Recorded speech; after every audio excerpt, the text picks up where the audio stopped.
Hoje o Pode a Nosso Saúde vai receber o Eliezer, o marido da Vitube, pai da Lua e do Ravi, e vai abrir o coração e contar como foi a paternidade e como ela mudou a sua vida. Tem um papo também sobre depressão, né, doença que sua mãe enfrenta há cerca de 20 anos, e o episódio está muito incrível, muito bom, você não pode perder. Ele é influenciador, apresentador e empreendedor. É um dos sócios da marca Turma Tube, empresa de produtos infantis para bebês, referências do mercado infantil. Participou do BBB 22, é marido da Vitube e pai da Lua e do Ravi. Seja bem-vindo, Eliezer. Obrigado por me convidar, por me receber aqui. Muito bom, a gente está um muito prazer feliz. gigante. O Vinícius também, que assistiu você no BBB. Eu não sei se é bom ou se é ruim. Eu não sei se eu fico feliz com essa informação. Quando alguém fala, eu te assisti no Big Brother, aí eu falo, o inteiro? Assistiu tudo? Mas foi você lá dentro? Então, eu acho que a melhor parte foi essa, porque geralmente quando a gente sai, fazem muito essa pergunta, né? Se você faria algo diferente. Tá. E muita gente sai com a vontade de voltar. Eu não tenho vontade nenhuma de voltar, porque eu acredito que eu já fiz tudo que eu tinha pra fazer lá dentro, entendeu? E então, porque todas de coisas boas e coisas ruins que aconteceram comigo e que eu fiz lá dentro, todas elas eu fiz porque era eu. Então, eu não fiquei com aquela sensação, nossa, e se eu não tivesse ter feito isso, e tivesse feito de outro jeito, eu poderia ter chegado em outro lugar, ter tido outro resultado, mas eu acho que aí não seria eu. Eu acho que eu estaria manipulando uma coisa pra, entendeu? Meio que pra chegar no lugar. Um eu acho que personagem. existem pessoas e pessoas, né? Sim. Então, quando eu saí com muita leveza. Primeiro que eu não quis ver nada. Mentira! Não, nada. As coisas que eu vi da minha participação lá foram os reacts, que às vezes eu participava de um programa, botava uma cena e eu tinha que reagir àquilo. Me limitei a exatamente esse tipo de conteúdo. Então, eu não me assisti no programa. Tem muita gente que pega, dá o play e assiste o programa inteiro de novo, né? Eu não fiz isso e nem vou fazer. Mas eu tenho muita... Porque pela minha saúde mental até. Eu já sei o que eu fiz. É claro, então tá verdade. bom. Não, tá óbvio. E aí... Mas eu acho que é isso. Eu não me arrependo de nada de ter feito lá dentro, porque eu fui eu o tempo todo. Que legal. Mas você... Dentro daquele contexto, né? Tá, dentro daquela situação, então era Você uma... curtiu todos os momentos. Exatamente. Literalmente Festas, eu curti tudo lá. Tudo, né? Provas, tudo. Então, se eu podia ter deixado de curtir um pouquinho as festas pra ter curtido mais as provas. Porque as provas só me davam mal, porque eles colocam a prova um dia depois da festa. E a festa, meu filho, era um caos. Eu nunca tava muito... gente sabe. Então.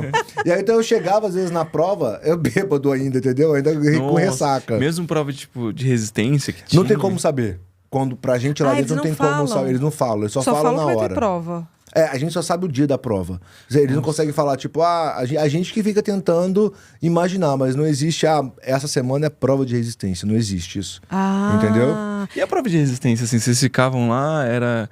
Tipo, já chegou a ficar muitas horas? Ou qual que foi o seu máximo, assim? Meu máximo. Então, eu participei de de 3 provas de resistência. Uma na entrada do programa, que é pra gente ganhar uma unidade. Eu participei dessa.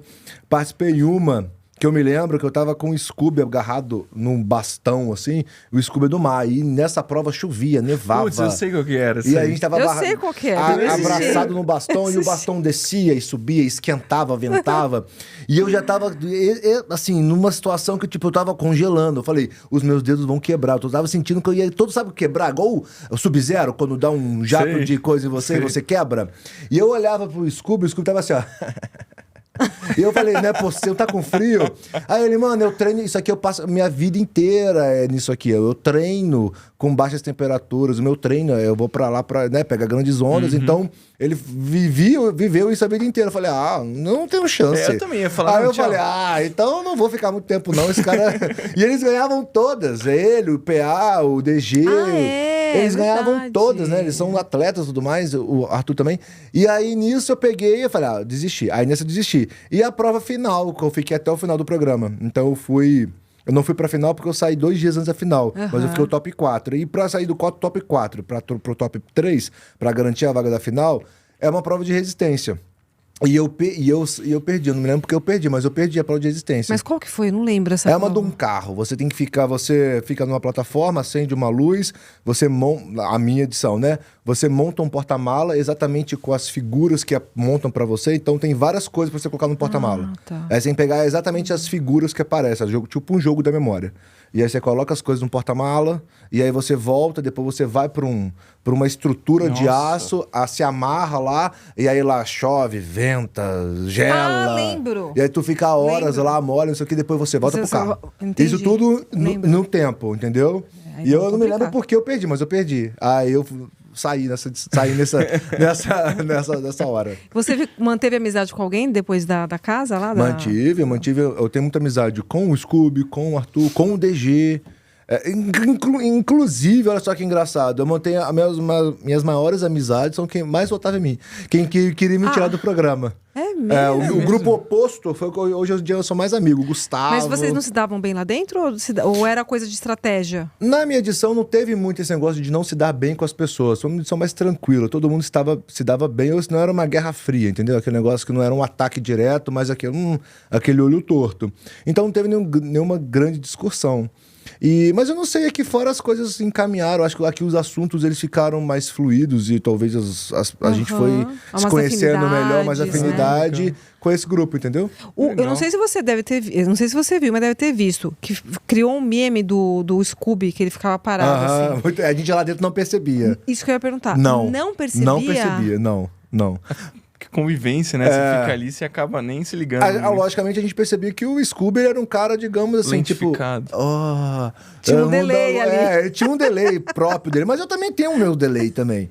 E aí, então, mas desse jeito que a Globo colocou nos cortes, não dava pra perceber. A gente lá dentro, não. Muito Legal. bom, muito E bom. assim, falando do tipo de Big Brother e tudo mais, a gente tem que saber também cuidar um pouco da saúde mental, né? Sim. Lá dentro, como é que vocês mantinham pra ter uma saúde mental legal? Não tinha. Não tinha, né? Não tinha. Não, porque eu acho que o que eles fazem, a dinâmica do programa é pra você não ter isso mesmo, entendeu? Eles fazem de uma forma com que você o tempo todo você é confrontado, porque até, por exemplo, essa edição desse ano agora, todo mundo reclamou que não foi legal, mas porque eu acredito, porque entrou com uma pessoa que você ama muito. Então ali você já tem uma estabilidade emocional muito grande, porque a pessoa que você mais ama, a sua mãe, a sua melhor amiga, foi a dupla. o seu filho. Eu não sei se Esse ano entrou em dupla e você entrava com a pessoa que você mais ama.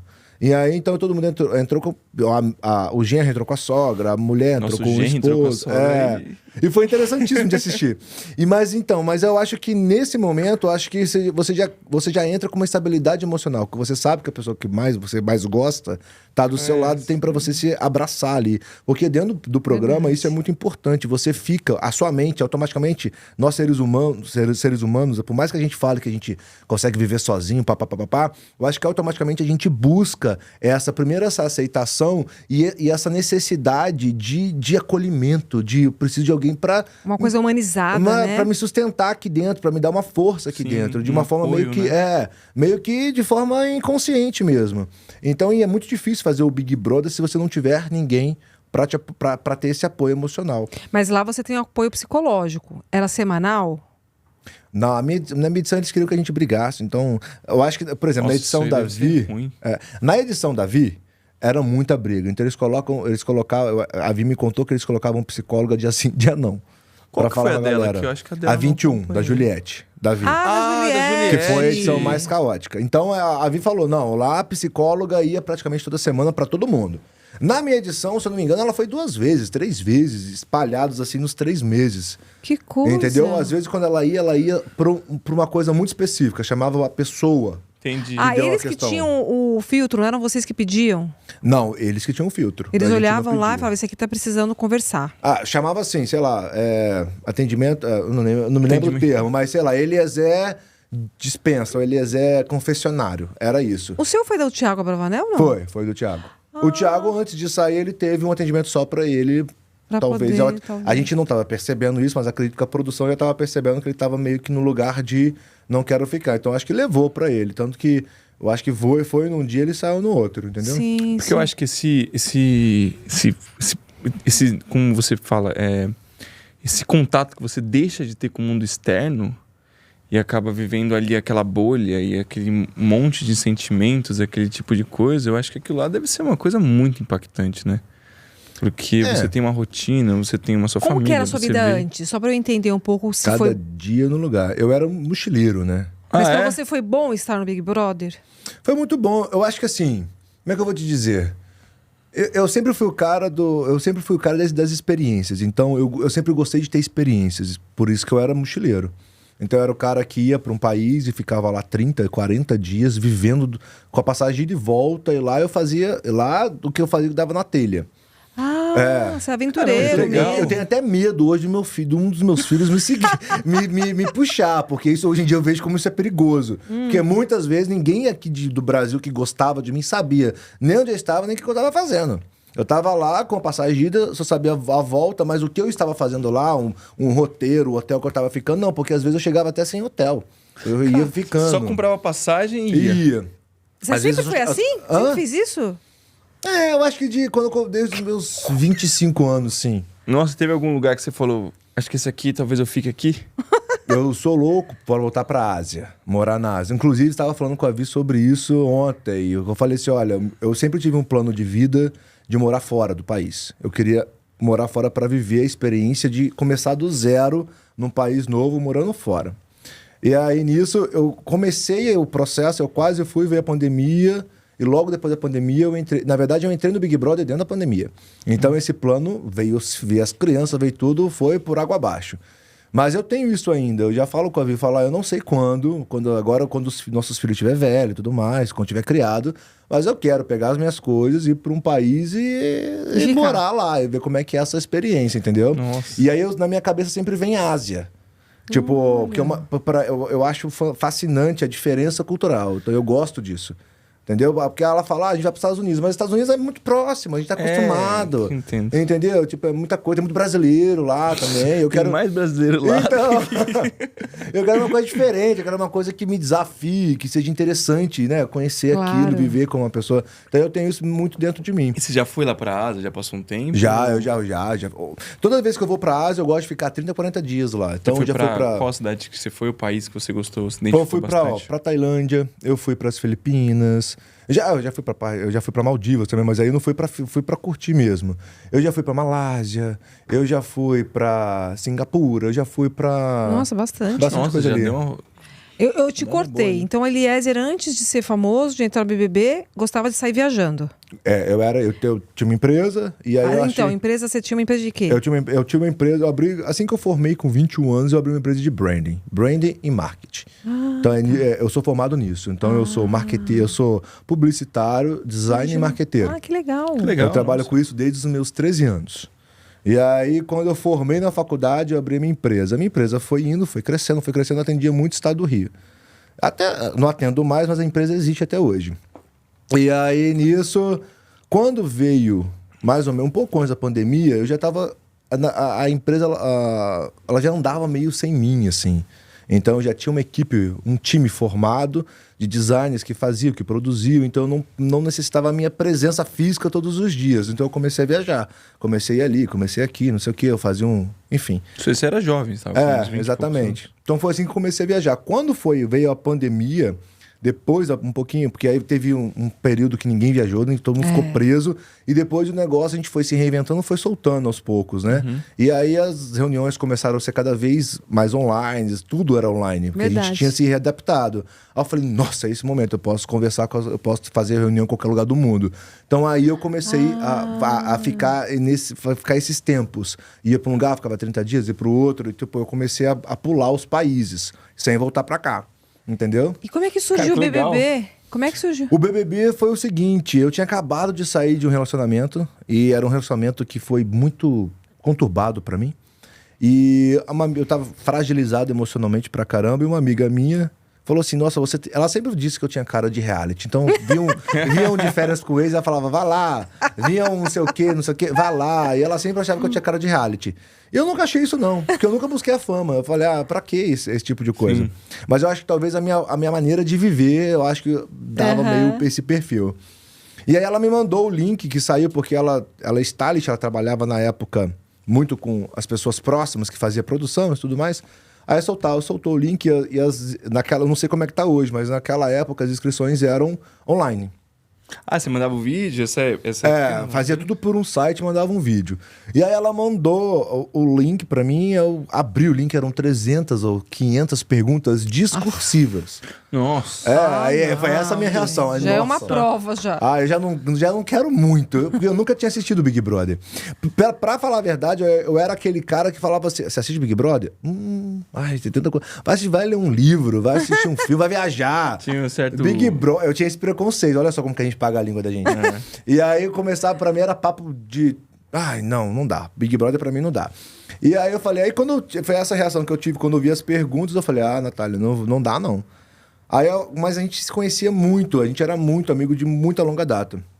Ela falou assim, eu vou fazer o seguinte, eu vou preencher com o que eu sei lá as perguntas e depois você chega e só corrige. Ou completa, ou deixa do jeito que tá. E eu fiz isso, ela preencheu tudo, eu fui depois completando, mandei um vídeo errado ainda, era um vídeo de 5 minutos na horizontal, fiz um story de 1 minuto, na época, mandei na vertical, e esqueci daquilo. E aí eu acho que quando passou, sei lá, 1 mês, 2 meses, mandaram um e-mail, produção BBB 22, eu ignorei porque eu achei que era naquela época, deve ter hoje, até hoje deve ter muito, mas clica aqui e roubava todo o seu celular, entrava no seu banco, então... Eu não ia clicar, porque o e-mail era esse. Clica aqui se você quiser continuar participando da seleção. Aí eu falei, não vou clicar. Aí logo no outro dia de manhã me ligaram, produção do BBB. Eu falei, achei que era trote. Aí ele, não, eu preciso que você clique no link. E aí começou a seleção e eu fui indo. E aí eu fui. Sim, sem expectativa nenhuma de alguma coisa. A minha expectativa veio logo no final. Lá no final eu tinha certeza que eu ia... Não sei porquê, mas eu tinha certeza que eu ia entrar. Já no final do processo, lá para outubro, porque você passa por muitas fases. E eles não te avisam se você passou ou não. Você faz a fase, eles esquecem de você, te deixam totalmente sem nenhum tipo de resposta e eles não têm trocas. Eles aparecem no dia e falam, amanhã tem parabéns, você passou para a próxima fase, e a sua próxima fase é daqui a 1 hora. Amanhã. Gente, meu Deus, você tem que estar pronto. Mais ou menos assim, entendeu? Caramba. Eles que dão as coordenadas, não sei como tá hoje, mas na época era isso. E aí, nisso aí, quando foi no finalzinho daquele ano, mais ou menos para outubro, não sei te dizer, mas eu tinha certeza que eu ia entrar no Big Brother. Eu falei, eu tô dentro do Big Brother, mas eu não sabia. Eu fiquei tão com isso, ficou tão... Olha só que louco, eu nunca quis entrar, nunca assisti, e de repente aquilo virou para mim quase que uma obsessão. Tipo, eu tinha certeza que eu ia entrar e eu tinha que entrar. Era uma coisa muito louca. Comecei a ter ansiedade, eu acordava de manhã, e a minha cama toda cheia de sangue, porque de madrugada, eu inconscientemente dormindo, me coçava a ponto de tirar sangue. Nossa. E me machucava inteiro. E aí eu me mediquei, fui no médico, aí me deu um remédio, só que aí o remédio foi péssimo pra mim, porque tirou a ansiedade, mas me deixava igual um morto-vivo, sabe? Tipo, eu tinha nenhum tipo de emoção. Sem vontade de levantar da cama. Aí eu falei, não dá pra mim isso aí. E aí fui lidando com isso e entrei no Big Brother. Nossa, e depois você saiu... Já conheceu a VTube e depois... Você acredita que eu fui eliminado no domingo? Eu fui eliminado no momento que estava todo mundo sendo confinado novamente para a final do programa. Então eu fui eliminado, mas eu continuei confinado. Então, eu fui eliminado no domingo, só que a Globo só me liberou para sair do hotel na quinta, porque na minha época teve o 101. Então você fazia a final e depois gravava mais um programa. E aí a gravação foi na quarta, foi na quinta que a Globo me liberou. Quando foi no sábado, no aeroporto, eu encontrei com a Vi. Mentira! Então, vocês até não se hoje. Conheciam? Não e aí, conhecia. tipo, e aí, beleza? Na verdade, foi o seguinte, a Vi, quando eu saí, eu já tive a informação que durante a minha estadia, os 3 meses, ela torcia por mim, ela puxava mutirão por mim, sem eu saber. Mas aqui fora, ela é uma das poucas pessoas famosas que torciam por mim, lá. Aí ela puxava mutirão, me defendia, papapá. Então, quando eu saí, minha equipe falou, vai lá e agradece ela. Agradece ela que ela te ajudou muito, ela tem um público muito forte, não sei o quê. Sim. E te ajudou muito nos paredões, que eu fui para 7 paredões na minha edição. E aí, nisso, eu fui agradecê-la. Obrigado, não sei o quê. A gente começou a conversar ali. E naquela época, o Rodrigo, que também fez na minha edição também, que sofreu o acidente do carro. Ele tava na casa São dela. José dos Campos, ele. Isso. Ele tava na casa dela. Ela quem tava cuidando dele era ela. Eles tinham ficado amigos aqui. Olha. E aí ele acordou, a única pessoa que ele lembrava do Big Brother era de mim. Ela falou, olha, o Rodrigo acordou, só que isso não era público ainda, as pessoas não sabiam, as pessoas achavam que ele ainda estava desacordado. Ele ficou um tempo nem sei se ficou em coma, mas ele ficou... É porque eu estava no programa e não acompanhei isso, Ele não sei se eu tô falando ficou certo. Mas ele estava desacordado. E aí, quando ele acordou, muita coisa ele não lembrava e do programa só lembrava de mim. E aí ele queria me ver. E aí, por coincidência, eu estava na casa dele. Então eu fui agradecer, ela falou, olha, ele tá aqui em casa, vamos marcar para você vê-lo. E aí isso foi isso no hotel ainda, não tinha sido dispensado pela Globo. E aí eu fui contratado. Naquela semana, você já sai com tudo, uma agenda de trabalho toda para fazer. Eu tinha sido contratado para fazer a abertura de um festival sertanejo em BH. Eu fui para o aeroporto para pegar o avião para ir para BH para fazer o trabalho. E a Vi tinha sido contratada para o mesmo trabalho, para o mesmo evento. E a gente tinha sido contratados juntos para abrir juntos o festival, só que a gente não sabia, eu não conhecia ela. E aí, nisso, estávamos no aeroporto, ela chega, só que, tipo, nunca tinha visto ela pessoalmente, né? E aí, o que eu tinha visto é uma foto do WhatsApp dela, toda produzida, um olho preto desse tamanho, um cabelo enrolado, um decote, não sei o quê. Aí você entra no Instagram dela, naquela época ela colocava muita foto de biquíni. Então, imagina, uma mulherão de 2 metros de altura, não sei o quê, loirona, não sei o quê. Aí, de repente... Não, calma. Aí nisso eu falei, caraca, aí eu estava no aeroporto, eu tinha acabado de sair, então era muita gente fazendo foto comigo o tempo todo ali. E aí tinha muita gente fazendo foto e chegou uma menina desse tamanho aqui, desse tamanho, naquela época eu tava usando máscara, ainda de máscara, loirinha, cabelo aqui aqui. E ela veio com o celularzinho na mão, assim, eu falei, deve ser foto também. Eu me posicionei pra foto, pra fazer a foto com ela aqui. Aí o cara que também tinha um outro fotógrafo sabe esses fotógrafos de aeroporto? Sei. Ele tava ali com a gente. Paparazzi, assim? Tipo um paparazzi, mas ele também tava indo pro evento. Ah, tá. E aí ele falou, cara, essa aí é a VTube. Eu, meu Deus, desculpa, não sei o quê, parabéns, prazer, não sei o quê. Aí foi isso. E aí, a história piora. Porque a gente entra no avião, a gente vai pro evento, a gente chega no hotel, cada um pro seu quarto se arrumar, e todo mundo tinha marcado de se encontrar no mesmo lugar pra sair juntos na van pro evento. E aí, quando eu desço no hall do hotel, aí uma mulher maior, um cabelo na bunda, um olho preto, não sei o quê, toda maquiada. Eu lembro que ela tava com uma saia, uma roupa, com uma saia de franja, a bunda tava toda pra fora, assim. Aí eu, prazer, Eliezer. Aí ela, você tá maluco? Sou eu, a Vi, não sei o quê, você acabou de me conhecer. Só que era outra mulher, entendeu? Era outra pessoa, não dava pra reconhecer. Falei, não é a mesma pessoa, não tem como ser. Que legal. Eu falei, como seu cabelo cresceu rápido assim? Na época eu não tinha essa expertise. Hoje eu sei, né? Que coloca o cabelo numa rapidez. Mas naquela época, não, pra mim era uma peruca, entendeu? Então, legal. Mas enfim. Mas o aí destino foi assim. Uniu vocês. E aí, aquele dia foi o nosso primeiro beijo. E aí, depois disso, passou nem 2 meses disso, a gente já descobriu que tava grávida. Ah, meu Deus! Quando a Lua nasceu, tinha exatos 10 meses, fazendo 11 meses que a gente se conhecia. Gente, quando a nossa filha nasceu, a gente não tinha um ano que se viu. Eu vi que tava rápido o negócio, mas eu não lembrava que era tão rápido. Muito rápido, muito. E aí, claro, vocês estavam morando juntos já, né? Porque, intenso, né? foi Porque intenso. já foi... Vamos Mas casar. olha, deixa eu falar uma coisa que eu lembro de você lá dentro. Você sempre foi intenso, porque lá dentro você também... Você era intenso. Pois é, na minha vida, tipo, vamos embora, intenso, né? vamos, igual Pelo menos você um pareceu. trem. Então, se você foi curtiu lá dentro, aproveitou e tal, então acho que é da sua personalidade. Muito. Né? Você muito. viver intenso. Eu acho que assim, eu só me jogo. Quando eu me proponho pra fazer algo, tipo, tá aqui na frente, eu não me permito me entregar pela metade ou fazer as coisas digamos, se for pra fazer, eu vou fazer de 100%. Vambora. Pra fazer meio... Sabe quando você vai naquele vou, não vou, faço, não faço, faço pela metade? Me dá uma sensação que não vai dar certo. Então, tem que acreditar naquilo. Então, eu vou. E eu e a Vi foi o seguinte, eu me lembro que a gente teve um papo, quando você sai do Big Brother, é tudo muito novo, né? Então, existem muitas ofertas, convites e tudo mais, todas as festas, tudo de graça, é balada, é viagem, é tudo.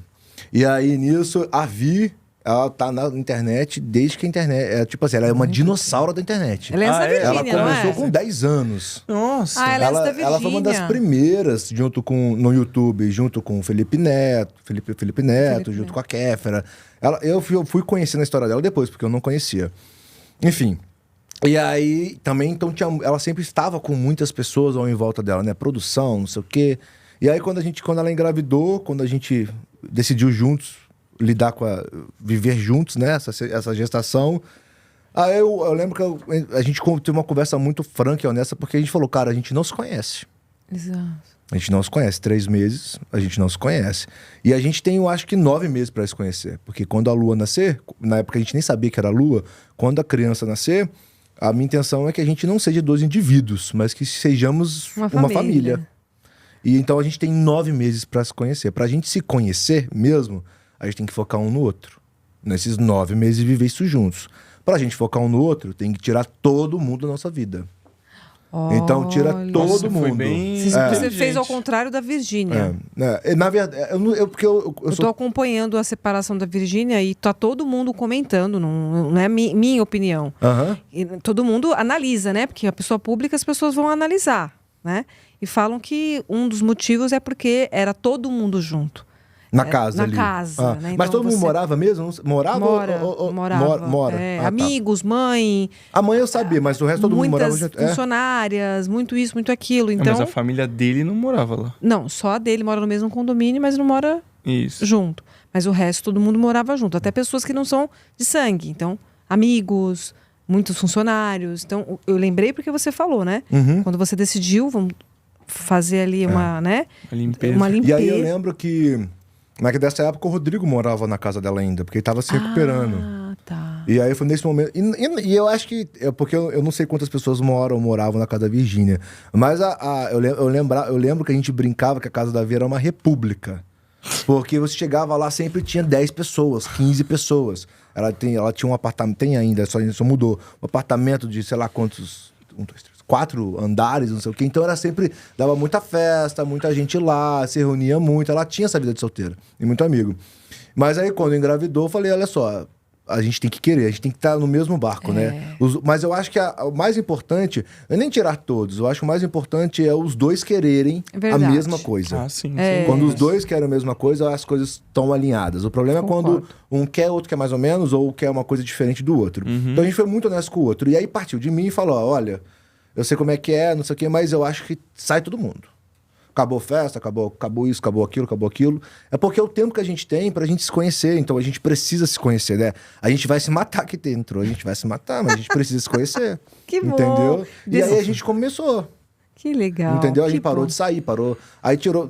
Quando eu falo tirou todo mundo, não é que todo mundo não quero mais ver você. Sim, não, claro. Mas é tipo... Diminuiu a frequência. Momentos, né? Momentos de vocês, isso né? gente, não dá semana. Não dá a próxima semana, não dá mês que vem. Aí as Viajar pessoas foram entendendo. Até porque também, foi que nem você falou, vocês precisavam de um momento pra vocês dois ali. Era importante. Eram 2 pessoas jovens, ainda mais lidar com uma vida familiar, uma paternidade, uma maternidade, não é uma coisa... E eram papéis que nós estávamos aprendendo juntos, né? Então. Lidando juntos, porque a Vi sempre quis ser mãe, mas eu nunca quis ser pai. Eu tinha pavor da paternidade. É isso que eu ia perguntar, como é que você lidou com a paternidade? Você não queria mesmo ser pai? Nunca quis ser pai. Hoje em dia eu entendo por quê, mas naquela época eu não entendia. Dentro do programa, eu ficava assim... Porque todo mundo tava com algum objetivo quando sair. Como, por exemplo, eu vou sair, vou ser eliminado e vou virar blogueiro, vou tentar ser ator, vou tentar ser cantor. Todo mundo tinha um objetivo muito definido de tentativas. Tipo, eu já vou sair, eu vou mirar nesse caminho. E eu, ouvindo as pessoas falarem, eu tipo, caraca, eu vou fazer o quê? Eu não tenho nenhum desses objetivos traçados. Eu vou sair, eu vou continuar viajando. Pelo menos eu vou viajar de graça, na minha cabeça. Eu vou ficar de boa. Eu vou ganhar pra viajar, eu vou beber de gráfico, naquela época eu sou solteiro, vou pegar todo mundo. Agora vou ser um solteiro rico, digamos assim. Sim. E aí, nisso, então eu não tinha um objetivo traçado. Então, essa pergunta, ela ficou, mesmo depois da minha saída, ela ficou lá. Porque eu acredito muito em Deus. E eu sabia que do jeito que foram as coisas, tinha Deus ali.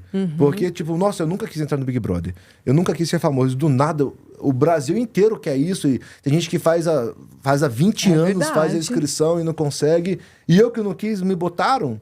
Então, assim, eu não acho que eu tenho um perfil do programa. Eu não sou o cara que briga. Entendeu? Eu não sou o cara que vai lá e vai pro fight e a foto da sua cara. Mas você tem um quê engraçado.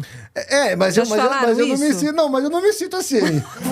Desde a edição, você tem um quê engraçado. Eu acho que é palhaço a palavra, né? Não é. Mas tem um quê engraçado. E aí, nisso. E aí foi. Então, quando eu saí do programa, eu vou dizer que no primeiro momento eu me arrependi de ter entrado. Me arrependi de ter entrado porque eu saí muito emocionalmente abalado. Muito assim. Porque eu percebi que uma coisa é você falar assim, olha só, você vai ser famoso, tá? Olha, que legal. Porque assim, quando te dão a notícia ou te oferecem isso, eu acho que só consegue pensar em coisas boas da fama, né? Mas exato. Quando a fama, pelo menos, que o Big Brother proporciona pra você, e a potência que isso é elevado, é uma coisa muito avassaladora pra quem...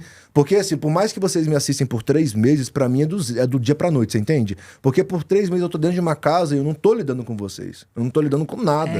Eu tô sendo assistido, mas eu não tenho a sensação. Eu entro ao vivo pro Brasil inteiro, mas eu falo com uma televisão, entendeu? Eu não falo com o público, não falo coisa. Então eu não vivo essa sensação. Então, pra mim, continua sendo do dia pra noite. Quando eu saio pra aquela porta, tudo muda. E aí eu era um cara que gostava de viajar.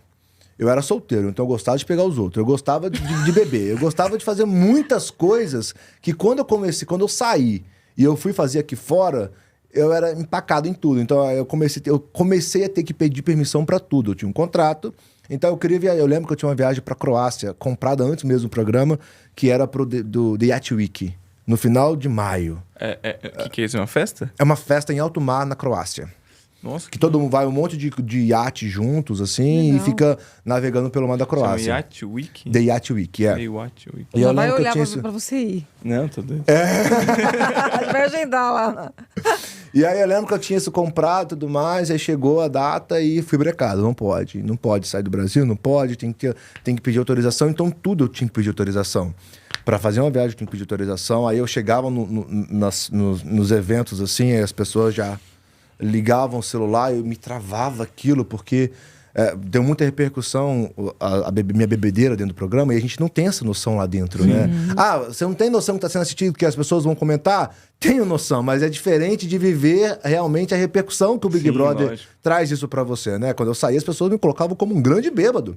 E eu falei, não, eu não tenho problemas alcoólicos, entendeu? Eu não sou alcoólatra, gente. Aí eu tô dando um programa que só o que tem pra fazer na festa é beber, eu só tenho isso, barriga vazia. Tá estressado a semana inteira. Não, eu vivia na xepa não comia, então a gente passava o dia inteiro, no dia de festa, como tinha comida de noite, a gente passava o dia inteiro de barriga vazia, pra sobrar comida pros outros dias, porque a gente sabia que ia comer na festa, então... Nossa, eu chegava na festa... sobrevivência. Eu chegava na festa e aí você tinha que esperar o cantor acabar de cantar pra você poder comer. E aí você fica um calor do Rio de Janeiro, e era muito quente lá, não tinha um ar-condicionado lá fora, e você ia ficar de bico seco? Eu bebia. Quando o cantor acabava de contar por 1 hora, eu já tava trançando as pernas, barriga vazia. Assim comi, barriga vazia. E aí você queria comer? Que judiação, gente. Eu já queria comer, eu não queria comer, eu só queria continuar bebendo. Eu falei, vou comer agora? Não. Agora é fome. Agora vambora, já não tô aqui. Não podia guardar a comida pra depois? Não pode. Não pode. Isso é sacanagem, porque tinha tanta comida. E a comida é uma delícia, tá? É muito boa, muito boa. Gente, mas é bom, né? É bom, não, eu adorei o Big Brother. Mas aí por que eu tinha essa sensação de arrependimento? Porque eu comecei a perceber que a vida que eu tinha antes, que é a vida que eu gostava de ter, porque eu não tinha uma vida que eu não gostava. Eu tinha uma vida que eu queria ter, né? Sim. Eu era solteiro, eu morava sozinho, eu vivia minha vida solteiro como eu sempre quis viver. Viajava. E aí eu falei, nossa, eu não posso mais ter isso, então por que vai? Aí eu depois, outro ponto, descobri que por conta do contrato eu não poderia mais fazer dinheiro, não poderia fazer publicidade, esse tipo de coisa com nenhuma marca, por um período que eu tinha ali de contrato. Eu falei, como é que eu vou ganhar dinheiro? Não tem como ganhar dinheiro. Não tem como ganhar dinheiro por enquanto. Eu falei, lascou, mano. Então o que eu vim fazer aqui? Não pode ganhar dinheiro, não pode fazer, não pode beijar, não pode beber, não pode viajar, não pode fazer, não pode nada. Eu quero ir embora, eu quero me arrepender. Mas o contrato, tipo, tinha um salário? Não. Você não pode. Você tinha tipo uma marca exclusiva, tipo, sua imagem era exclusiva com eles e você não podia, tipo, dos patrocinadores dos patrocinadores. E aí eles falam assim, você pode fazer só coisas que não são concorrências dos patrocinadores, só que eles têm todas as marcas. Você não podia fazer nada. Uma Americanas da vida, na época que era, já tinha tudo, vestuário, calçado, já tudo. Entendeu? Então não podia fazer mercado, tudo. Então não podia fazer absolutamente nada, porque eles tinham todas as categorias. Mas enfim, isso é um detalhe. E aí, nisso, então, eu ficava com esse sentimento. Por que eu entrei? Eu falei, meu Deus, por que você me colocou lá dentro? Tem que ter um propósito. Eu ficava, por que eu entrei? Eu sempre ficava, por que eu entrei? Por que Deus me colocou aqui dentro? Por que Deus me colocou aqui dentro? Aí, quando veio o positivo Davi, numa noite lá, e aí, assim que eu peguei o resultado, eu lembro que eu não sabia nem ler o resultado do teste de farmácia. Do bastãozinho. E aí eu peguei dela, assim, eu falei, o que é? Aí ela, lê a bula, lê a caixa. Aí eu, meu Deus! E aí eu peguei aquela caixa e falei... E aí, mas naquela época, naquele exato momento, a minha pergunta foi respondida. Então, eu senti naquele momento paz. Eu não senti pânico, eu não senti, tristeza. Por mais que eu nunca queria ser pai, ali pra mim era facilmente Deus falando comigo. A sua resposta. Eu tô respondendo a sua pergunta, entendeu? Que coisa E aí forte. me deu paz. Eu falei, eu tô no lugar certo, na hora certa, do jeito certo, do jeito que tinha que ser. Aí tudo começou a fazer um outro sentido. Olha que forte. Que legal. Foi muito legal. Foi. E por que o nome Lua? Lua porque a gente queria um nome muito curtinho. E Lua é transformação, tem as fases da Lua. Então, a Lua ilumina a noite. Que legal. A Lua transforma, né? E toda essa simbologia que a Lua... o nome Lua eu acho que é a nossa vida, eu acho que a Lua transformou muito as nossas vidas. Que legal. Então, quando a gente deu o nome de Lua, da Lua de Lua, era muito para simbolizar essa transformação que aquela gestação, aquele bebê, trouxe para nós, né? Porque quando ela nasceu, quando veio tudo isso, tanto eu quanto a Vi, nós já estávamos sendo transformados Sim, pelo Com processo, certeza. entendeu? Com certeza. Então e é um nome maravilhoso. Eu sou É apaixonado. bem legal, bem Lua. legal mesmo. E tem uma história, Tem, né? bem forte. E aí, dentro da Lua, vamos falar da Lua um pouco, vieram algumas situações, né? Que a gente ataques? Alguns ataques. Aham. Foi do peso dela, Do né? peso. Mas ela Exatamente. chegou a ser obesa, a Lua? Eu não cheguei a acompanhar essa Não. parte, se realmente ela tem o diagnóstico de obesidade. Tinha o diagnóstico de obesidade? Não. Não, né? A Lua, quando começou a ser atacada, ela só bebia leite materno. Ela nasceu, tipo, um bebê grande? É um bebê grande. O nosso filho Ravi agora nasceu também... Porque vocês são grandes, apesar da Exatamente, Vi ser um pouco a menor, mas estrutura. a estrutura, exato. É a estrutura. O que aconteceu foi que as pessoas começaram a atacar porque era um bebê grande, um bebê com dobrinha, entendeu? Mas a verdade é que quando é menino é forte, quando é menina é obesa. Então, desde essa situação, essa discrepância de tratamento de menino e menina, mulher e homem e tudo mais, esse julgamento pelo corpo feminino começa... Isso eu senti na pele, eu vi com a minha filha. Começa desde bebê, era um bebê que tinha que estar no padrão de bebê menina, né? Que é fofinha, bonitinha, Ainda mais porque não vocês sei são o quê. públicos, né? Então, Exatamente. Era mais exposição, né? E o que aconteceu foi o seguinte, as pessoas começaram... Na verdade, não começou como... Era um ataque disfarçado, começa como dicas, né? Leva no coisa, leva nisso, olha isso, olha o peso. E as coisas foram intensificando. E aí eu acho que... Eu também dei munição, porque como eu tava achando... Eu queria que parasse de falar, e eu comecei a demonstrar que me machucava e estava me atingindo, então as pessoas cada vez mais faziam, né? E isso começou a virar hype na internet, xingar a minha filha, xingar a Lua. E aí, nisso, dentro de casa, a gente começou isso começou antes da Lua começar a introdução alimentar. Então, ela era exclusiva. A alimentação dela era só leite materno. Entendeu? Não tinha nem nada, a gente não dava nada. Não. Né, aí, quando começou a introdução alimentar, aí ela ganhou muito peso mesmo. Porque a gente não soube lidar de primeira. A gente, na verdade, está fazendo errado. Não vou nem chamar de errado, porque a gente estava aprendendo, mas a gente tinha que equilibrar, né, a quantidade de leite materno com a comida, tirar o leite materno, aumentar a comida. Então, era essa conta que, na verdade, a gente tinha que ver o que o bebê respondia pra gente ajustar. E aí, esse tempo a gente não teve, porque o tempo que isso estava acontecendo, a internet estava xingando, entendeu? Que coisa. Então, a gente não tinha esse tempo de ver se estava acertando. A gente estava errando e ficava preocupado com os ataques e tudo mais, e Vocês estavam aprendendo mais. ali lidar com tudo aquilo, como qualquer outras pessoas também aprenderam. Sim. Exatamente. Mas aí, dentro de todos esses ataques, vocês começaram a ter um outro olhar. Procuraram profissionais e tudo mais? Ou não foi nesse ponto? A Lua nunca teve fora. Nunca teve fora da verdade, assim. Pra não falar, ela só esteve fora da curva uma única vez, que foi quando a gente introduziu a comida. Então, nessa dos 6 para 7 meses. Só que ela sempre foi acompanhada pro pediatra. Pelo pediatra normal E aí, dela. quando a curva saiu, aí a nossa pediatra falou, olha só, gente, saiu a curva. O que a gente tem que fazer agora? Que horas que ela toma leite? Leite aqui. Vamos tirar desse horário. Ponto, tirou. Aí foi lá, a curva baixou? Não baixou ainda. Então a gente vai pegar agora essa quantidade, a gente vai colocar água, você vai diminuir a quantidade. Então a gente foi Tateando. A gente foi equilibrando. Ela nunca teve um diagnóstico de nada disso. Entendi. Entendeu? O máximo que aconteceu com ela foi sair da curva. Mas hoje em dia, o nosso filho também, o Ravi, ele saiu da curva. A gente agora, como é a mesma pediatra, a gente compara os dois mapas, as duas curvas, assim, e ela fala, gente, hoje em dia é muito claro pra mim, é a estrutura, a genética dos filhos de vocês. Vocês vão ter mais um filho, porque eu sou grande, eu venho de uma família grande, minha família, né, a Via é baixinha, mas é parrudinha, é troncuda.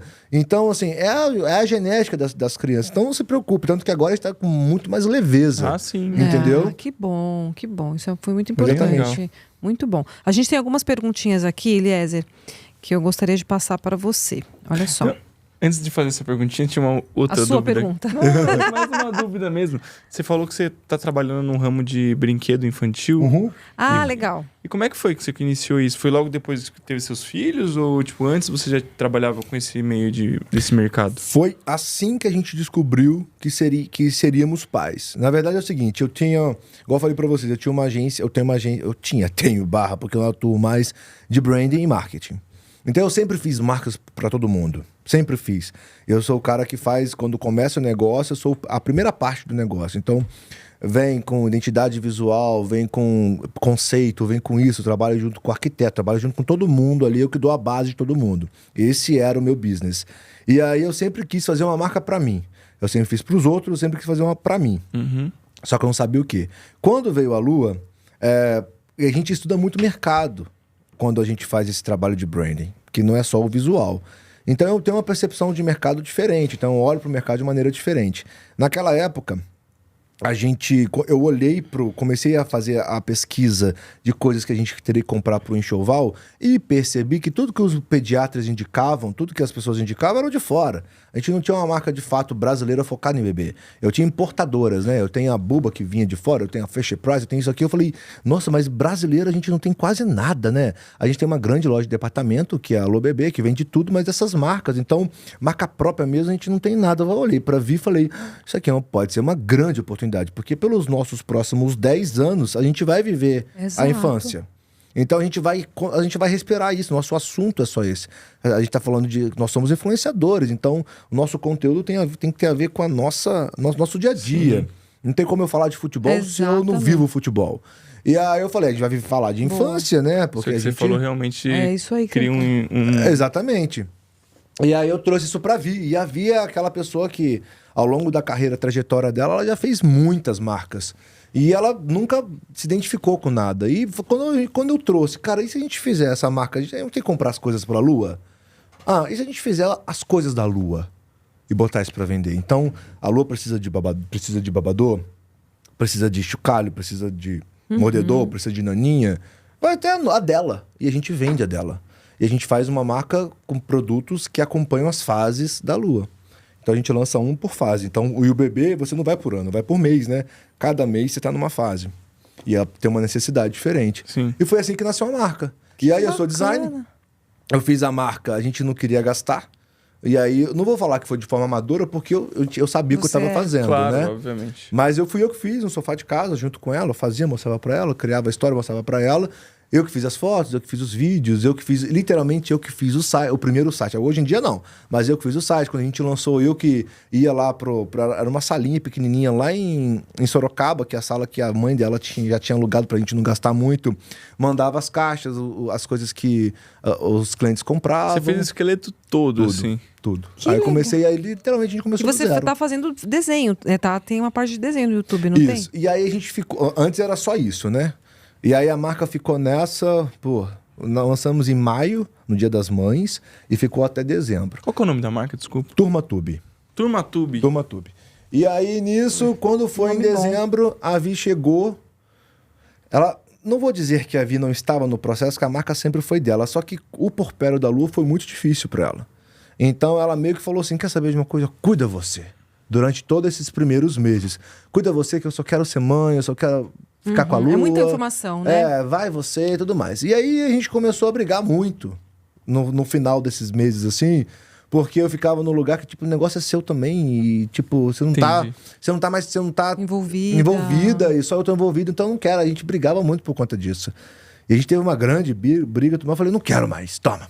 a gente vai vender o que a gente comprou, a gente deixa esse site no ar, deixa isso vendendo, faz um anúncio patrocinado, e a gente não briga mais, que o nosso casamento é mais importante. E aí, então deixa essa merda pra lá. E aí, nisso, ela pegou e falou assim... Aí eu não sei, eu acho que, tipo... apresentei um balanço, vou chamar assim, uma planilha. Eu falei assim, olha só, com pouco ou quase nenhum esforço que fizemos nesses meses, olha só o que a gente faturou. Aí eu mostrei pra ela. Aí ela... isso tudo, eu postei e ela postou nessa época, tipo, ela tinha feito o quê? Ela fazia um story, olha lá, fazia um story por mês e a gente vendia tudo, entendeu? Vendia muito. Era negócio mesmo. E aí ela, nossa, com nenhum esforço a gente fez isso. Falei, tá vendo? Aí mudou pra ela. Ela falou, não, então eu vou entrar no negócio de vez. Mas aí eu vou entrar, a gente divide, né? Eu fico com a parte criativa, você fica com essa parte burocrática, negociação, empresa, marketing, tudo mais. Que é chato também, né? Nossa. Essa parte é meio chata. E aí ela entrou, quando ela entrou, que ela trouxe. Aí ela trouxe a visão dela. Aí ela pegou o que eu tinha feito, que os personagens, historinhas, vamos dar vida. Então vamos fazer animação, vamos fazer música, vamos fazer show, vamos fazer tudo isso. E a gente vai lançar no aniversário da Lua, de 1 ano, que a gente sabe que o Brasil vai querer ver o que vai acontecer lá. E o aniversário da Lua teve muita repercussão, por conta dos valores que foram divulgados, mas aquilo, no fundo, tudo era intencionalmente uma estratégia de marketing para a gente lançar as nossas coisas. Então, a festa foi para minha filha, mas a marca nasceu com a Lua, né? A gente lançou no dia que a Lua nasceu. Olha então, só. a marca faz aniversário junto com a Lua. A marca foi feita pra Lua. Hoje tem um Ravi, naquela época não tinha. Então, a marca é a Lua. E aí, nisso, a gente lançou tudo isso.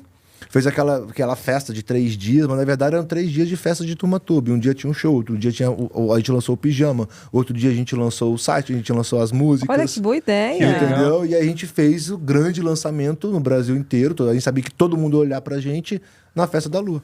Que Nossa, show! que legal. E se for pensar que assim, que nem você tinha falado antes, realmente tem um propósito na sua vida, né? As coisas aconteceram. Aonde que você chegou e elas com foram, tudo, né? tipo Desde assim, em formato de pirâmide e foram acontecendo, e cada vez melhorando, e progredindo, e crescendo. Eu costumo olhar, Bem legal. assim, antes disso tudo acontecer, hoje em dia, no final do ano passado eu me converti, eu batizei, e antes eu acreditava em coincidências. Eu achava que tudo era uma grande coincidência, tipo, eu fui dando sorte. Mas eu acho que quando eu olho pra minha vida hoje, de tudo que aconteceu, não tem como falar que a minha vida foi uma coincidência. Se for uma coincidência, tipo uma novela muito bem escrita por Manuel Carlos, tipo, entendeu? Muito bem escrita, com início, meio e fim, muito bem. Detalhada, tipo, bem. as coisas emboladas. Então, assim, eu não acredito em coincidência. Então, realmente, eu acredito que as coisas foram orquestradas mesmo pra acontecer dessa forma. Não, bem bonito e bem Foi legal. lindo. assim. Aí depois veio o Ravi. Foi Deus. E aí veio o Ravi. Aí, quando nasceu a Lua, a gente tava naquela, vai ter na sequência, não vai ter na sequência. Aí eu não queria ter na sequência. Eu falei, por que eu não queria ter na sequência? Porque eu ainda acho que a nossa relação é muito frágil. 2 anos, a gente fez 2 anos agora, olha só, tem 2 anos que a gente tá junto, a gente tem 2 filhos, um CNPJ, uma casa, tudo junto, é muito rápido. E a nossa relação, pelo pouco tempo que temos juntos, por mais que pareça ser muito mais, por mais que a gente seja muito conectado, é ainda uma relação frágil, porque em 2 anos você ainda tá conhecendo a pessoa, né? Sim, óbvio. Sim. E aí, e eu acho... 10 ainda tá conhecendo. E eu acho muito importante a fase do casal. A gente não teve uma fase do casal. A gente não teve fase de namorado. A gente não teve fase de ficante. A gente teve fase de nada. A nossa fase já foi casamento. Entendeu? Casamento com gravidez. Então, tipo, primeiro beijo, menos de 2 meses... Gravidez. E agora? E agora a gente vai casar. E vamos morar junto, vamos viver isso junto. Então é só paulada, só paulada. E aí, quando nasceu a Lua, ela teve um porpério muito difícil, foi uma fase difícil. E eu acho que nem ela soube. Hoje em dia é claro pra ela que ela teve baby blues, tudo mais, tudo isso. Mas na época não era claro pra gente tava vivendo as coisas, entendendo as coisas. E aí, quando finalmente as coisas acalmaram, tipo... agora a Lua já vai fazer 1 ano, e agora a gente já pode curtir mais nós dois, a gente já pode viajar, fazer alguma coisa, casal mesmo, ser marido e mulher, porque quando você cuida de criança não tem como ser marido e mulher. Não tem como, gente. Principalmente, não tem como, assim, não tem como. Mesmo com você babás, acaba priorizando, né? você acaba priorizando a criança, porque aquela criança precisa de você, 100% de você, né? Então, assim, vai ter filho, eu vou cuidar da minha... Não tem como. Alguma coisa não funciona. Pode ser legal na teoria, mas na prática não funciona. São escolhas, né? São escolhas. E aí, nisso, aí ela veio, vamos ter outro na sequência. Eu falei, não, vamos ser marido e mulher, pô. Vamos um pouco, vamos fazer algumas coisas juntos, vamos dar uma namorada, vamos fazer algumas coisas. Aí ela, não, vamos ter na sequência, porque eu quero que eles cresçam juntos, pra eles serem amigos, e depois a Lua pode ficar com ciúmes do próximo filho. E aí ela trouxe outra questão também, meu corpo, eu quero ter 2 na sequência, já pra depois me cuidar. Isso e é aí, verdade. porque senão ela tava numa fase que, tipo, olha, eu vou ter que fazer tudo isso, eu vou emagrecer, vou treinar, vou malhar, vou isso, pra depois engravidar e fazer tudo de novo, mais uma vez. Já vai tudo de uma vez. Não, deixa eu embarangar de uma vez só, faça de uma vez tudo. Embarangar de uma vez. E aí a gente começou a conversar com casais de amigos nossos para entender as diferenças das crianças e eu escutar os relatos. Então, escutou muita gente aí a diferença dos filhos, né? Se dava problema, não dava problema. Aí no final eu falei, então vamos ter na sequência. Já aproveitou, já fez, e acabou. Aí tivemos. Daqui, quando o Ravi tiver 1 ano, é quando que ele faz 1 ano? Agora é novembro. Então. Dia 11 de novembro. Nasceu uma data poderosíssima, 11/11. Olha, 11 Uma data do 11. energética, eu acho que talvez a mais forte que tem. Muito bom. Aí depois é só curtição. Depois eles vão crescer e aí... Mas esse porpério do Ravi tá sendo muito diferente. Nenhum filho é igual ao outro. Muito diferente. Parece que a gente costuma falar... Sabe aquele ditado que o segundo já nasce criado? Sim. É verdade. Eu conheço isso comigo também. Então tá sendo muito diferente, principalmente pra mim e pra ela. Porque na da Lua, eu lembro que era uma super proteção. E a gente não saía de casa e a gente só vivia aquilo. E do Ravi, não. Do Ravi a gente consegue equilibrar as coisas, porque a gente entende que tem a Lua na equação e a Lua é muito importante para ela não sentir essa diferença. Então, eu acho que a gente também, talvez mais Eles entrosados como casal também ali. Sim, e a gente tá se organizando melhor. Então, quando veio o porpério, eu lembro que eu fiquei... Eu sou assim, tipo, mano, vai vir uma tempestade, já vou me preparar emocionalmente... já vou trabalhando isso na minha mente pra ficar bem equilibrado, não sei o quê. Então eu tava me preparando pro pior, assim, pro cenário igual da Lua. Crítico dos críticos, entendeu? E aí quando veio eu falei, nossa, olha que tá sendo muito bom, entendeu? E agora a gente passou por um... Quando o Ravi nasceu, a gente teve uma situação muito delicada, muito grave, que a Vi, principalmente a Vi, ainda tá lidando com a situação. Acho que é um trauma muito grande ainda, principalmente para ela, mãe, mulher, e que tava no porpério, tinha acabado de nascer e viver aquilo tudo. Então, acho que é um processo, acho que até por isso que ela não quer mais ter filhos. Porque hoje você fala de terceiro com ela... Mas ela passou o quê? Uma depressão pós-parto mesmo? Não, quando o Ravi nasceu, ele... Primeiro que foi o seguinte, a sequência dos fatos. Numa quinta-feira, eu fiz um cateterismo de emergência. Você? Eu vou contar. Quinta-feira eu fiz cateterismo de emergência. Fiquei internado... Calma aí, o Ravi nasceu, a Lua já tinha... Quando o Ravi nasceu, a Lua já tinha 1 ano e 7. Tá. Mas você teve o quê? Por que você fez esse cateterismo? Eu entrei no hospital... Você trombose? eu entrei no hospital com dor, angina. Com alerta de infarto, né? E aí até saiu um outro exame, ele falou, cara, como eu tava o dia inteiro com aquela dor, ele falou assim, vamos pro cateterismo. Você teve dor no coração? O dia inteiro, muita dor. Uma dor que tipo faleceu. Você é novo, você tem tipo histórico na família? Não, mas aí calma. Calma que ainda vai falar, eu não é. Não foi. Não foi eu não tava infartando. Só que eu tava com uma... Membrana do coração inflama. Miocardite. Isso aí. E aí... Nossa. E aí eu cheguei no hospital com esse quadro, o eletro deu uma alteração muito grande. Mesmo. Aí quando deu o eletro, quando o eletro deu alteração muito grande, ele falou, você tá há quanto tempo com essa dor? Eu falei assim, desde manhã, isso era o quê? 11 da noite ali. Infarto não é. Você melhorava quando você ficava, tipo, nessa posição assim? Tipo, mais assim? Não, só piorava. Normalmente, quando tem miocardite... O tratamento é anti-inflamatório, né? E internação. O meu foi pericardite. Pericardite. Foi a membrana. A inflamação porque miocardite é o músculo. Foi a pericardite. E aí, nisso, cheguei lá, ele, cara, até sair o outro exame, pode ser fatal pelo tempo que você tá com essa dor. Então, vamos pro cateterismo pra gente ter certeza que não é nada. Aí fiz o cateterismo, na quinta. Só que no cateterismo, eles não identificaram de cara Entendi. Isquemia. Eles não identificaram. Eles falaram, olha só, pelo menos infartando você não tá. Agora você tem que ficar aqui em repouso pra gente descobrir o que é. Infartando, o infarto a gente já descartou. Então eu fiquei internado fui na quinta de noite, fiquei na sexta internado, fui liberado no sábado de manhã. Cheguei em casa, sábado para domingo. No domingo, a Vi começa o trabalho de parto. Aí a Vi começou o trabalho de parto, a gente volta pro hospital. Aí a Vi fica 19 horas em trabalho de parto ali. Foi cesárea? Foi... E aí ela queria normal, só que não conseguiu ser normal, teve uma complicação de última hora, ela teve uma ruptura uterina. Ruptura uterina pode ser também. Na verdade, quando abriu, tipo, o neném não saía, o Ravi não saía, o Ravi não saía. Distócia. Isso. E aí, nisso, quando abriu, a gente descobriu por que o Ravi não saía, porque ele tava com Circular de cordão? Não, ele tava com o rosto assim, ele tava defletido. Ele tava defletido. Então ele não saía e não ia sair nunca mesmo. Sim. E aí quando abriu, viu que de tanta força que ela tava fazendo, o lugar da cesárea dela, que ela tava da lua, no corte, já estava abrindo. Então teve que fazer outro, não pode ser em cima, teve que fazer outro copo para tirar o Ravi. Foi um negócio desse. E ela teve uma hemorragia por 17 minutos. O útero não voltava. E aí nisso foi pra UTI. Uma anemia absurda, sei lá qual ficou. Bolsa chegou. De sangue, ficou lá muitos dias na UTI. E isso o Ravi tinha acabado de nascer. Então a gente ficou uns 7 dias. Voltamos, aí ela saiu, foi se recuperando da anemia dela.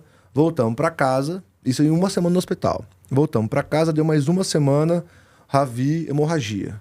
Hemorragia Ravi? Ravi. O Ravi? O Ravi. Com 15 dias de vida. Aí, hemorragia de quê? Ele nasceu prematuro? Não, nasceu... Foi tipo normal? A termo, o bebê a termo. E aí, nisso, a gente não sabia o porquê. A primeira suspeita foi doença do falta de vitamina K, doença hemorrágica do recém-nascido. Primeira hipótese. Aí deu mais vitamina K, mais K que é a vitamina que tá lá, né? Isso. Deu mais vitamina K e outro de novo, mais hemorragia. Não parava de ter hemorragia. Teve 2 Mas grandes. Mas o quê? Pelas fezes. Pelas fezes? E aí voltamos, aí a nossa pediatra falou, interna, a gente não sabe o que é, interno não é a K, então pode ser uma coisa bem... Vamos fazer tudo. Uma malformação, talvez. Não, mas ele já tinha sido muito examinado, né? Ele ficou 1 semana no hospital, então não era nada de malformação. Colocaram tava tudo de cabeça perfeito. para baixo e viram que não era nada. E aí começou a fazer, fizemos um raio-x e descobriu que era... O intestino dele estava inflamado. Nossa. Então ele teve enterocolite necrosante. Nossa. E era um caso diferente, por quê? Porque geralmente enterocolite necrosante é do bebê prematuros, né? Não bebê a termo e teve 1 semana depois, teve 15, 20 dias depois de nascer. Então esse era o que mais pegava ali. Então, e isso, por que isso foi causado? Onde causou isso? Então começou a vir. Só que isso tudo a gente foi descobrindo ao longo da internação, porque de cara a gente não foi... Sabia que tinha os gases, sabia que estava com enterocolite, mas estava tentando ali, achava que era uma bactéria que tinha causado aquilo. E aí nisso entrou no antibiótico e foi indo, e a gente ficou ao todo 19 dias ali com o Ravi no hospital com esse quadro. E assim, todo dia a gente fazia 2, 3 raios-x por dia para acompanhar, porque estava perto de perfurar o intestino, né? Porque por causa dos gases, então a situação foi muito crítica. E aí ela ficou com isso na cabeça, e aí... Exatamente. Mas isso é bem-vindo ao mundo pai. Ao isso mundo aí. Mãe. Isso aí. Ó, meu filho, 26 anos, a gente ainda tem uns perrengues desse. Ele ainda se interna de vez em quando, aí faz tempo, né, que você não teve um problema... Ainda bem, né? Não, mas teve um problema grave também, com 20 e poucos anos. Mãe e pai é pro resto da vida. Não adianta. Não adianta. Né? Você já tem filho? Não, ainda não. É o coração, meu filho. Tem que ser forte mesmo. Eu acredito. Mas que bom, é muito bom família, né, É uma delícia. É muito bom, acho que é tudo que a gente leva, né, é o nosso tesouro. Sim. É a família. Hoje em dia é a coisa mais importante, né? Hoje em dia eu percebo que é a coisa mais importante. É a coisa mais importante. Porque quando a gente é mais novo, pelo menos eu, não tinha esse entendimento, né? Mas é por conta da idade amadurecimento, mesmo. isso aí. E aí, falando um pouquinho de família, eu sei que o Alexandre já tá ali falando do tempo, mas a sua mãe... Sua mãe também é uma peça muito importante na tua vida, né? Minha mãe, ela tem depressão, tem mais de 20 anos. Quando eu tinha 9 anos, ela separou do meu pai, então desenvolveu da depressão. E como é que eu vou te dizer? Pra mim sempre foi normal ver minha mãe na cama tomando remédio, porque eu cresci com ela assim. E eu, com 9 anos, você não tem entendimento do que é uma depressão, né? Nem sabe. Então eu cresci achando que aquilo não era uma doença, que ela estava num estado que ela queria, digamos, chamar atenção. Porque naquela época era isso muito falado pra gente. Então Sua mãe tem nunca quantos anos, levei. desculpa? Minha mãe? Minha mãe fez 59 agora. Ela é jovem. E aí nisso, Você então... tem quantos anos? 35. Também é jovem. E aí nisso, Então, foi criado dessa forma, para mim era super normal, então nunca dei a devida, digamos, importância ou levei com seriedade esse assunto, porque eu nunca tratei como se fosse uma doença que minha mãe tinha. Eu fui ter a maturidade, o entendimento que o negócio era uma doença séria mesmo, agora, depois de velho, né? E aí agora, eu morava perto dela, por mais que eu morasse sozinho, a gente morava no mesmo bairro, em ruas diferentes, então eu vivia na casa dela. Então eu acompanhava ela de perto antes do Big Brother, que eu tô falando. Antes do Big Brother, eu morava sozinho, mas só que o meu apartamento onde eu nasci é aqui, o meu solteiro era aqui. Tinha 3 ruas separando a gente. Então eu tinha bastante contato, tinha um controle de como ela estava e tudo mais. E ela foi engordando muito com a depressão. Ela chegou no diagnóstico de obesidade. Nossa. Ganhando peso, papapá. E aí quando passou o programa, eu vim para São Paulo, nunca mais voltei para minha casa. Onde você morou? No Rio? Volta Redonda, interior do Rio de Janeiro. E aí nisso, a minha mãe começou a vir para cá em momentos específicos, para ver os netos, para uma festa. E toda vez que ela vinha, ela estava mais dopada e ela não conseguia mais subir escada, não conseguia mais abaixar, não conseguia mais isso. E aquilo tá ficando muito estranho, tipo, alguma coisa tá acontecendo, porque antes eu tinha um controle, agora não tinha mais. E quando a minha irmã formou na faculdade, eu trouxe a minha irmã para São Paulo também para ela fazer a vida profissional dela aqui em São Paulo. Tô ajudando ela nesse lugar. Ela formou em quê? Ela formou em odonto. Ah, legal. Que legal. E aí, nisso, o que rolou? Antes a minha irmã morava com ela, então eu tinha a gente tinha um acesso para entender o que estava acontecendo. Quando deixou de morar, a gente perdeu totalmente o controle, que ela estava sozinha lá, né? E aí eu falei, e aí a gente percebeu, aí a Vi falou, cara, não é normal, a sua mãe não é possível, a sua mãe não consegue conversar, a sua mãe não consegue subir a escada aqui de casa, a sua mãe não consegue fazer nada. Não é normal, ela tá literalmente já tá vegetando. A gente precisa fazer alguma coisa, vamos cuidar dela. E aí a Vi falou assim, olha só, você quer trazer ela pra cá? Morar aqui com a gente pra você cuidar com ela de perto? A Vi fez a proposta, né? Fez que incrível ela ter. Aí eu falei, quero. Aí eu propus pra minha mãe. Mas eu falei, olha só, eu vou te fazer a proposta, mas você tem que querer, porque eu não quero que você se sinta obrigada nesse lugar. Né? Você tem que querer mesmo pra gente fazer esse trabalho juntos, né? A gente vai passar por isso juntos. E aí ela veio, a gente tá morando comigo e agora eu tô cuidando nela. Agora tá a gente com vocês. Tá morando comigo já há meses já. Que gostoso. Então ela tava com 120, ela tá com 120 quilos, agora tá com 101. E aí ela tomava um turbilhão de comprimido, hoje em dia ela toma 7. Entendeu? Caramba. Conseguiu dar uma boa. Hoje em dia hoje em dia tem vida de princesa. Ela vai assim, vida de princesa é meio quartel-general, que eu sou meio bravo. Ela tem que cumprir a rotina, ela tem que treinar, ela vai pra academia, faz a bike dela, faz a acupuntura, faz a fisioterapia, dá a voltinha no condomínio, brinca com as crianças. Não, e entendeu? Fora que conviver com as crianças. Isso ajuda muito. Isso é outra coisa, muito. É um tratamento. Daqui a pouco ela tá desmamando todas as medicações. Amém.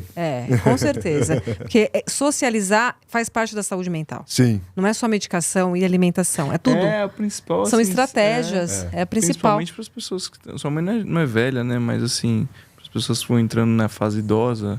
Sim. Elas vão se sentindo excluídas. Elas vão se sentindo excluídas. Você imagina sua mãe lá no Rio, vocês aqui em São Paulo, tudo acontecendo. Você é o quê? O único filho? Ah, não, você tem sua irmã. Eu tenho minha irmã. E sua irmã já tá pra cá. Com ela. Na verdade, tem 2 irmãos, só que um é da mesma mãe. Não, como é que eu vou te dizer? Um é de mãe diferente. Tá, mesmo e pai. É mesmo pai só. Tá. Mas a Isabela, que é a do meio, digamos assim, é a que morava com ela. Então. Não, mas é ótimo. Ela vai se curar rapidinho. Com certeza, isso é muito bom. A gente tá indo. A gente tem umas perguntinhas, mas dá tempo de fazer uma perguntinha aqui? Pode fazer, Mitty? Rapidinho, ó. A gente tem umas perguntinhas aqui, calma aí. A Vi teve esse, né, vamos dizer, esse pós-parto, né, e mexeu muito com a cabeça dela.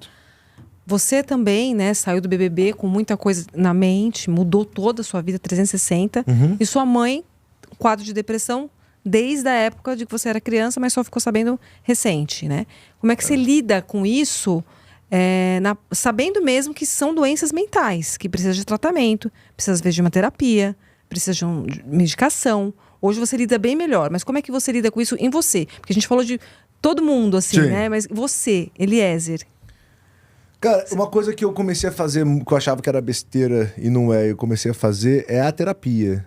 Faz terapia. Toda semana. Comportamental. Independente se eu tô bem, se eu tô mal, isso me dá uma clareza e principalmente um olhar muito do outro, que é difícil a gente ter, né? Então, acho que a terapia me traz muito isso. Bem que eu tô falando de mim ali, mas quando eu trago a situação, ele me tira de primeiro plano, me coloca em terceiro, num plano que eu tô vendo a situação de cima. Isso é bom para mim, porque eu consigo ter o lugar do outro, às vezes. E isso me ajuda nesses lugares de olhar para Vi, por exemplo, e entender as fragilidades dela. E por mais que, para mim, muitas coisas que acontecem, para mim, pode parecer besteira, igual tipo assim, igual aconteceu muito. Chorando muito e muito triste, meu mundo acabou porque não conseguia mais amamentar. E eu falei, mas tu amamentou 3 meses, mano. A bebê tá bem, por que isso? Tipo, não vai, a criança vai morrer? Não vai morrer, tem fórmula, tem isso, tem aquilo. Por que isso? Então, era um lugar de insensibilidade da minha parte. Talvez uma ignorância. Ignorância que eu não conseguia perceber algumas coisas. Então, a terapia me ajuda muito isso, né? Isso é muito bom. E eu consigo ter esse olhar. Então, eu tenho muito esse entendimento. Então, acho que me ajuda a ficar mais tranquilo também. Às vezes as coisas assim, às vezes eu falo, vou guardar pra mim, eu acho melhor guardar pra mim. Depois eu falo com o Richard, que é meu terapeuta, é melhor falar pra ele do que falar pra ela. E a gente tem muito isso. Ele, cara, quando você for xingar, quando você ficar bravo, marido e mulher, mano, tem dias e dias. Claro. Tem dia que você quer xingar, não xinga. Me xinga. Vai, manda áudio, pode me ligar, me xinga. O que você for falar pra ela, fala pra mim primeiro, depois você fala pra ela. Então isso me ajuda muito a ter eu acho que principalmente ter esse lugar do outro, esse olhar pro outro, sabe? De cuidado, assim. Entendi. De me colocar. O que você fala, né, que você falou, é a base, né, delas, né? Sim. Você é a base familiar da tua mãe e da tua esposa com os teus filhos, né? Então você precisa ter uma válvula de escape ali. Então, são papéis que eu fui aprendendo, que eu estou aprendendo a lidar, né? Porque tem o meu papel, eu como pai, eu como filho, eu como marido, eu como empresário, eu como dono da casa, eu como disso. Então são coisas que que eu vou aprendendo, assim. E é interessante me ver nesse lugar, porque são coisas que eu nunca me imaginei fazer. Eu nunca imaginei pai, eu nunca imaginei dono de casa, eu não gostava. Antes do Big Brother, eu falei, nunca vou ter casa. Casa é investimento. Pra quê? Casa? Que investimento de jogar dinheiro fora, não sei o quê, morar fora. Porque eu acho melhor você começar a perguntar assim, começar a pensar assim, eu quero tudo isso. Exatamente. Tudo que falou, você não preveu e aconteceu, né? Eu sou o cara que mais pagou a língua nessa vida. Eu paguei tudo. Eu paguei em tudo, eu paguei minha língua em absolutamente tudo. Mas que bom que deu tudo certo, né? Eu tinha que puxar esse gancho de saúde mental, mesmo porque nosso podcast é voltado para a saúde. Sim. Mas a gente traz personalidades aqui, né? Até algumas dificuldades, né, de saúde, ou doenças, ou prevenção, né? Outra, falar dos casos da paternidade, da mudança de vida desse estilo também é a saúde, né? Sim. Exatamente. Família é saúde. E é importante falar, né? Porque às vezes homens pegam a paternidade, lidam com a paternidade no lugar de deixa com ela, com a mãe. Eu sou o cara que eu sou o cara que eu preciso trabalhar e fazer a minha parte de colocar aqui, pagar a conta, a luz não acabar e ter o leite das crianças. Muitos homens lidam com a paternidade dessa forma, né? A grande maioria, né? A grande maioria. E a paternidade é exatamente isso. É você compartilhar a criação, compartilhar as decisões, compartilhar tudo, é no 50-50%, né? Então, uma paternidade de fato participativa é diferente de uma paternidade que é só seu pai. Então, muita gente acredita, muitos homens e mulheres também acreditam que o pai nesse lugar é só de prover. Exato. Prover. E o pai, na verdade, ele é o cara que faz a base, ele é o cara que dá a base emocional pra mãe, pra mulher, que tá do lado, que dá segurança ao mundo, vai cair, porque vai cair, entendeu? Mas eu tô do seu lado aqui, mano, entendeu? Vai cair, a gente vai passar por isso juntos. Não fique desesperado, porque eu não sei como, eu nunca vou conseguir imaginar como a Vi se sentiu no porpério, e a gente, por mais que eu tente, eu nunca vou saber. Entendeu? Mas eu imagino que pra mulher é tipo num lugar que, tipo, eu tô sem saída, eu tô sozinho, eu tô num mundo onde eu preciso amamentar uma criança, agora eu sou mãe e tudo mais, e o que eu vou fazer? É só comigo, eu tenho que amamentar, eu tenho que trocar fralda, eu tenho que dar banho, eu tenho que fazer tudo. Entendeu? Isso deve ficar desesperador. Com certeza. E fora a parte hormonal, né? Que muda totalmente. Então, que intensifica tudo. Fisiológico e tudo. Eliezer, foi muito bom. Obrigado, eu adorei. Incrível. Prazer receber você aqui. O prazer é meu, gente. Obrigado. Você é uma pessoa incrível. Uma pessoa que...